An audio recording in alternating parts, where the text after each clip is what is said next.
Hello everyone, welcome back to Excel in Education channel. Friends, यहाँ पर इस channel पे हमारी तैयारी होती है यूजीसी नेट जेआरएफ और सेट के एग्ज़ाम के लिए जो 2023 में परीक्षाएं होने वाली हैं। ठीक है, दिसंबर 2023 में आपका नेट का एग्ज़ाम होना है और इसी बीच अगर कोई सेट के एग्ज़ाम होते हैं, जैसे एमपी सेट का अभी हो चुका है, तो इसी तरह कोई सेट का एग्ज़ाम है तो वहाँ की उसकी भी तैयारी आपकी इस चैनल पर हो सकती है। ठीक है, तो पेपर 1 हम लोग यहाँ पर पढ़ते हैं और साथ ही पेपर 2 एजुकेशन, जो अगर आप एजुकेशन से पीजीटी का एग्ज़ाम दे रहे हैं या आप असिस्टेंट प्रोफेसर की तैयारी कर रहे हैं या नेट जेआरएफ की तैयारी कर रहे हैं एजुकेशन सब्जेक्ट से, तो वो कंटेंट यहाँ आपको प्रोवाइड होता है। ठीक है, तो आज की इस वीडियो में हम लोग पेपर 1 का आईसीटी से संबंधित एक इम्पॉर्टेंट क्वेश्चन को डिस्कस करेंगे और ये क्वेश्चन आपका न्यू पैटर्न क्वेश्चन है, क्योंकि जून 2023 में अभी आपका ये क्वेश्चन पूछा गया था और इसमें देखिए एक क्वेश्चन को सॉल्व करने के लिए आपको 4 कॉन्सेप्ट पता होने चाहिए। ठीक है, मतलब यहाँ पर जो क्वेश्चन का पैटर्न है फिल इन द ब्लैंक के जरिए है, आप देखिए यहाँ पर। और हाँ, अगर आप चैनल पे पहली बार हैं, पहली बार विजिट कर रहे हैं, पहली बार देख रहे हैं, तो चैनल को सब्सक्राइब कर लीजिए। सब्सक्राइब करने वालों की संख्या काफ़ी कम है और लोग वीडियो तो देख लेते हैं लेकिन सब्सक्राइब नहीं करते हैं। ठीक है, तो मेरी हम्बल रिक्वेस्ट है कि आप लोग सब्सक्राइब भी कर लीजिए और टेलीग्राम चैनल को भी ज्वाइन कर लें। ठीक है, क्योंकि जैसे जैसे पीडीएफ तैयार होती है या अदर कंटेंट जैसे भी मुझे मिलता है तो मैं आपको देने की कोशिश करती हूँ पीडीएफ फॉर्मेट में। ठीक है, तो चलिए स्टार्ट करते हैं। और ये क्वेश्चन जो है ये आपका जून 2023 के एग्ज़ाम में पूछा गया था। अब देखिए ये क्वेश्चन है आपका, यहाँ पर ये हिंदी वाले देख सकते हैं और इंग्लिश वालों को देखना है तो आप इस स्लाइड में यहाँ पर देख सकते हैं। ठीक है, तो देखिए ये जो क्वेश्चन है इसमें कह रहा है इंटरनेट सिक्योरिटी के संबंध में, इंटरनेट सुरक्षा के बारे में नीचे दिए गए जो पैरा है अनुच्छेद को पूरा करने हेतु ए से डी के क्रम की पहचान करना है। ठीक है, अब आपको ये जो ABCD आपको ऑप्शन दिए हुए हैं इसमें से यहाँ फिलअप करना है। इसमें कह रहा है कंप्यूटर सिस्टम में अनाधिकृत अभिगम को, तो यहाँ पर देखिए अब आपको यहाँ फिल इन द ब्लैंक करना है। ठीक है, ये पहले नंबर पे भरना है, के रूप में जाना जाता है। अनाधिकृत अभिगम क्या होता है, इसको हम कह सकते हैं कि यह आपका क्या होता है, हैकिंग। ठीक है, जाना जाता है। उसके बाद देखिए फिर डैश है दूसरे नंबर पे, ये तो 1 हो गया। यहाँ पर सेकंड नंबर पे है, ये क्या है, यहाँ पर आपको भरना है, बताना है कि ये क्या है। इसमें कह रहा है स्व प्रतिकृति है। ठीक है, तो यहाँ आप देख सकते हैं इसको बोल रहा है कि यहाँ पर सेल्फ रेप्लिकेट है ना, ऐसा कौन सा प्रोग्राम है जो that self replicate and are design to disturb computer system, तो इसको क्या कहा जाता है। तो देखिए इसको क्या कहते हैं, हम यहाँ पर इसको कहते हैं वायरस, है ना, वायरस कहते हैं और कंप्यूटर सिस्टम को बाधित करते हैं। उसके बाद देखिए फिर से फिल इन द ब्लैंक है थर्ड नंबर का, यहाँ पर आपको भरना है वो है जहाँ एक प्रयोक्ता को वैध ईमेल भेजा जाता है और जो ही ईमेल खोला जाता है और प्राप्तकर्ता दिए गए लिंक पर क्लिक करता है उन्हें जाली वेबसाइट भेज दिया जाता है। तो ये चीज़ क्या हो जाती है, यह आपकी ये हो जाती है क्या, फिशिंग। ठीक है ना, तो इस तरह से यहाँ पर देखिए ये तो पहले नंबर पे हो गया, वायरस दूसरे नंबर पे हो गया, ये तीसरे नंबर पे फिशिंग हो गई। ठीक, उसके बाद वो सॉफ्टवेयर जो प्रयोगकर्ता के कीबोर्ड पर की दबाने को मॉनिटर करता है और उस व्यक्ति को वापस सूचना प्रसारित करता है जिसने सॉफ्टवेयर भेजा था, इसे कहा जाता है। तो आप देखिए इसको क्या कहा जाता है, इसको स्पाईवेयर कहा जाता है। ठीक, तो ये चौथे नंबर पे आपको फिलअप करना है। ठीक, तो ये हो गया आपका।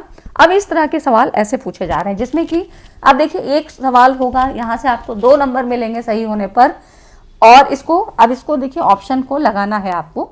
तो इसका जो राइट ऑप्शन क्या होगा, B, D, A और C, है ना, यही चीज़ है। 1 नंबर, फिर 2 नंबर है, फिर 3 और 4। ठीक, तो अब इसमें देख रहे हैं कि NTA मतलब कितना स्मार्टली वर्क कर रहा है कि यहाँ पर जो आपको अगर 4 ऑप्शन पता होंगे, ये 4 टर्म्स अगर आपको पता होंगे तभी आप इस क्वेश्चन को सॉल्व कर पाएंगे। ठीक है, तो इन्हीं सारे टर्म्स को आज की इस वीडियो में हम लोग डिटेल में समझते हैं। अभी तो मैंने आपको पैरा बताया कि इस तरह से पैरा में क्वेश्चन आ रहे हैं ना, और भी जितने भी आपके यूनिट हैं तो मैक्सिमम ऐसे ही क्वेश्चन पूछे जा रहे हैं जहां पर एक क्वेश्चन को सॉल्व करने के लिए आपको 4 चीज़ें पता होनी चाहिए। अभी तक तो मैचिंग लिस्ट में ही ऐसा होता था, क्योंकि उनके लिए ज़रूरी है जो लोग फर्स्ट टाइम देंगे एग्जाम वो लोग ये चीज़ समझ लें, क्योंकि आपको चीज़ें अब क्या है डिटेल में पढ़नी है। ऐसी चीज़ें आपको सिलेबस में नहीं मेंशन मिलेंगी, लेकिन सारी छोटी बड़ी सब चीज़ों को जनरल अवेयरनेस रखते हुए सारी चीज़ों को आपको पढ़ना है। अब देखिए आपका चाहे यहाँ पर रिसर्च का पोर्शन हो, टीचिंग का पोर्शन हो, इंटर रिलेट करके चीज़ें पूछी जा रही हैं और साथ ही करंट से संबंधित सवाल बनते ही बनते हैं, चाहे आपका ICT का पार्ट हो या हायर एजुकेशन का हो या एनवायरनमेंट से संबंधित हो। ठीक है, चलिए अब हम लोग इन सारे टर्म्स को एक एक करके समझते हैं। हैकिंग, हैकिंग क्या होती है? तो देखिए, हैकिंग आमतौर पर व्यक्तिगत या संगठनात्मक डेटा तक अनऑथराइज पहुंच प्राप्त करने के लिए कंप्यूटर सिस्टम या नेटवर्क में कमजोरियों की पहचान करने और उनका फायदा उठाने का कार्य है। ठीक है, मतलब या तो पर्सनली डाटा या कोई इंस्टीट्यूशनल डाटा है, उसको जो है यहाँ पर हैक करने के लिए चीज़ें की जाती हैं। ठीक है, अब इसको कौन करेगा? तो कोई हैकर के द्वारा ही होगा। तो हैकर कौन होता है? किसी सिस्टम की कार्य पद्धति को जानने के लिए उसमें छेड़छाड़ करने वाला व्यक्ति, जो उसमें छेड़छाड़ करेगा, है ना, हेराफेरी करेगा, वही हैकर कहलाता है। मतलब पूरा मतलब ये समझिए कि नेटवर्क में घुसकर डाटा या सॉफ्टवेयर से छेड़छाड़ करने की प्रक्रिया हैकिंग कहलाती है। ठीक, और इसको करता कौन है? हैकर के द्वारा किया जाता है। हैकिंग हमेशा ही एक दुर्भावनापूर्ण गतिविधि नहीं होती है, लेकिन साइबर अपराध से, ठीक है, अब क्या है कि ये जो है साइबर क्राइम से जुड़े होने के कारण इस शब्द का अधिकतर नकारात्मक अर्थ होता है। ठीक है, हैकिंग कोई अच्छा प्रोसेस तो है नहीं कि इसको पॉजिटिवली लिया जाए, तो ये क्या है, नेगेटिव वे में यहाँ पर इसको यूज़ किया जाता है। तो हैकर के बारे में आपको पता हो गया कि जो ये काम करेगा वही हैकर होता है। अब देखिए यहाँ पर कंप्यूटर वायरस के बारे में थोड़ा सा जानते हैं कि ये एक छोटा द्वेषपूर्ण सॉफ्टवेयर प्रोग्राम है। ठीक, क्या है? पहली बात तो सॉफ्टवेयर प्रोग्राम है जो किसी वैध प्रोग्राम के साथ जुड़कर या इंटरनेट द्वारा कंप्यूटर की मेमोरी में प्रवेश करता है और अपनी कॉपी स्वयं बनाकर इसे फैलने में मदद करता है। ठीक है, इंग्लिश वाले यहाँ पर देख सकते हैं, it is a small malicious software program that enters the computer's memory by connecting with a valid program और through the internet and help it to spread by making its own copy, है ना, self replicate होता है, मतलब own copy बनाने का ये क्षमता रखता है। ये डेटा को मिटाने, खराब करने या उसमें परिवर्तन करने का कार्य कर सकता है। इसके द्वारा ये सारी चीज़ें हो सकती हैं। ये हार्ड डिस्क के बूट सेक्टर में प्रवेश कर डिस्क की क्षमता को कम और कंप्यूटर की गति को धीमा कर सकता है। ठीक है, इसके कारण, वायरस के कारण कंप्यूटर की स्पीड धीमी हो जाती है और सॉफ्टवेयर प्रोग्राम को चलने से भी ये रोक सकता है। तो ये चीज़ें आपकी कंप्यूटर वायरस से संबंधित होती हैं। और देखिए यहाँ पर आप इंग्लिश में देख सकते हैं कि प्रोग्राम को रन करने में ये स्पीड को धीमा कर देगा और किसी प्रोग्राम से जुड़ा वायरस तब तक एक्टिव नहीं होता है जब तक उस प्रोग्राम को चलाया ना जाए, और कभी भी ईमेल मैसेज से नहीं फैलता है। ईमेल पर आने वाला वायरस ईमेल अटैचमेंट के खोलने पर एक्टिव होता है। ठीक है ना, तो इस तरह से यहाँ पर मतलब जैसे कि बूटिंग होता है कंप्यूटर में, तो कंप्यूटर जितनी बार बूट करता है वायरस उतना ही अधिक फैलता है ना। तो इस तरह से कंप्यूटर वायरस किसके थ्रू फैल सकता है? जैसे कि ईमेल, गेम या इंटरनेट फाइल, है ना, जैसे कि floppy disk, CD, DVD, pen drive, इनके सहारे एक कंप्यूटर से दूसरे कंप्यूटर में प्रवेश करता है और इस तरह से इंटरनेट पर फाइल डाउनलोड करने पर उसके साथ ये जो वायरस होता है इसको ये कंप्यूटर को प्रभावित कर सकता है। ठीक है, तो ये कंप्यूटर वायरस से कुछ हार्मफुल इफेक्ट होते हैं और किस तरह से पहुँचता है ये भी आपको बताया। अब इसके इफेक्ट क्या होते हैं, तो देखिए कैसे आप पहचानोगे कि हमारा जो कंप्यूटर है ये वायरस से इन्फेक्टेड हो गया है ना, कि वायरस से प्रभावित है या नहीं है। इंग्लिश वाले यहाँ पर अपनी स्लाइड देख सकते हैं। ठीक है, तो कंप्यूटर ऑटोमेटिकली रीबूट्स। ठीक है, तो कंप्यूटर स्वतः ही रीबूट हो जाता है। वेब ब्राउज़र को असामान्य या गलत होम पेज खोल के गुप्त सूचना दे देता है ना। तो ये सारी चीज़ें होती हैं। वायरस कंप्यूटर के कार्य करने की स्पीड को धीमा कर देगा। ठीक, यहाँ पर देख रहे हैं कि ये इन्फॉर्मेशन ऐसे गलत पहुँचा देता है, बार बार हैंग हो जाता है, कंप्यूटर मेमोरी की सही स्थिति या साइज़ को नहीं बता पाता है ना, क्योंकि मेमोरी पे ही ये अटैक करता है ना। और कुछ प्रोग्राम कंप्यूटर पे चल ही नहीं पाते हैं वायरस के कारण, और मेमोरी में कुछ फाइलें प्रभावित होती हैं जिनका डाटा जो है करप्ट हो जाता है। तो हार्डली ये कहाँ पर इफेक्ट करेगा, ये वायरस जो है मेमोरी को ही ज़्यादा इफेक्ट करेगा। ठीक, और इसके टाइप्स कितने होते हैं? 3 भागों में बांटा जाता है, जैसे कि प्रोग्राम वायरस, बूट वायरस और मल्टीपार्टाइड वायरस। ठीक है, तो इस तरह से ये इसके टाइप्स होते हैं और यहाँ पर ये इसके इफ़ेक्ट्स हो गए। उसके बाद देख लीजिए थोड़ा सा एंटीवायरस के बारे में जान लेते हैं कि एंटीवायरस क्या है। ये तो आपने देखा वायरस क्या होता है और एंटीवायरस क्या होता है। तो एंटीवायरस सॉफ्टवेयर आमतौर पर उपलब्ध और व्यापक रूप से उपयोग किए जाने वाला प्रोग्राम या प्रोग्राम का सेट है। ठीक है, तो ये भी क्या है? सॉफ्टवेयर है जो कि व्यापक रूप से उपयोग किए जाने वाला प्रोग्राम या प्रोग्राम का सेट है जो सॉफ्टवेयर वायरस और अन्य दुर्भावनापूर्ण सॉफ्टवेयर, मतलब जैसे कि ये जो और रिस्ट्रिक्ट जो यहाँ पर प्रोग्राम होते हैं सॉफ्टवेयर, जैसे कि वॉर्म्स, ट्रोजन, एडवेयर, इन सबको प्रतिबंधित करने, खोजने, पता लगाने और हटाने के लिए उल्लिखित है। मतलब ये कह रहा है कि antivirus software is a usually available and extensively use program और सेट ऑफ प्रोग्राम। ठीक है, तो आप ये क्या चीज़ें याद रखेंगे कि ये प्रोग्राम है या इसी को सेट ऑफ प्रोग्राम कह सकते हैं, that are outline to restrict search for detect and remove software viruses. ये सॉफ्टवेयर वायरसेस को रिमूव करने के लिए, ठीक, और other malicious software like worms, trojans and adware, इन सबों को मतलब प्रतिबंधित करने, रिस्ट्रिक्ट करने के लिए, खोजने और पता लगाने, हटाने के लिए यहाँ पर इसको यूज़ किया जाता है। ये सब क्या है, वर्म्स, ट्रोजन, एडवेयर, ये सारे इनको, ये भी क्या है, हाँ, दुर्भावनापूर्ण, मतलब हमारे लिए सही नहीं है, अनवांटेड है। ठीक है ना, इनको हटाने के लिए एंटीवायरस का यूज़ करते हैं। एंटीवायरस की आवश्यकता क्यों है?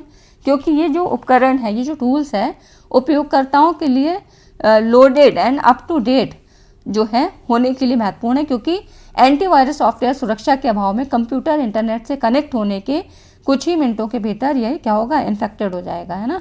तो इस तरह से ये क्या होगा, एंटीवायरस के कारण यहाँ पर ये हमारा जो है बचा रहता है, सेफ रहता है, इसलिए इसको हम यूज़ करते हैं। अब देखिए, अभी आपने पढ़ा फिशिंग और स्पाईवेयर, इतनी चीज़ें आपको समझ में आई तो वीडियो को लाइक ज़रूर करिए। लाइक करने वालों की भी संख्या बहुत कम रहती है। ठीक है, अब देखिए फिशिंग क्या है। फिशिंग मतलब जैसे कि मछली, मतलब जाल बिछा के मछली पकड़ना, है ना। फिशिंग में यही तो करते हैं कि जाल डाल दिया जाता है, उसमें फिर मछली फंस जाती है। तो इंटरनेट पे भी वही चीज़ है, फिशिंग ही एक टर्म्स यूज़ होता है। अब देखिए, क्योंकि मैं साथ में आपको और भी इससे संबंधित टर्म्स भी बता रही हूँ, इसलिए यहाँ पर देखिए, ये जो आपका फिशिंग है, इंटरनेट पे इंटरनेट उपयोगकर्ताओं के यूज़र नेम, पासवर्ड और अन्य जो पर्सनल डेटास होते हैं, इनको प्राप्त करने का प्रयास करना ही फिशिंग कहलाता है। ठीक है ना, किसी भी यूज़र को फंसाया और उसकी जो पर्सनल डिटेल्स निकलाई, इसके लिए उपयोगकर्ता को झूठे, फेक, है ना, यहाँ पर फेक ईमेल या मैसेजेस भेजे जाते हैं जो दिखने में एकदम वैध लगते हैं, कि एकदम सही के वेबसाइट से आए हुए लगते हैं। ठीक, और इन ईमेल या संदेश में उपयोगकर्ता को अपना यूज़र नेम, लॉगिन आईडी या पासवर्ड और अन्य विवरण, उनसे अपना जो है मतलब पर्सनल डिटेल डालने को कहा जाता है, जिनके आधार पर उपयोगकर्ता के गुप्त विवरण की जानकारी प्राप्त की जा सकती है। उसका जो भी इंफॉर्मेशन है उसकी निकाल लिया जाता है। और ये सब धोखाधड़ी कहाँ पे होती है, बैंकिंग वगैरह में होती है ना, कि बहुत सारे केसेस आपने सुने हैं कि वहाँ से बैंक खाते से पैसे ही निकाल लिए, उसके नाम से ऑनलाइन शॉपिंग कर ली, इस तरह से चीज़ें ये सब आपके फिशिंग में होती है।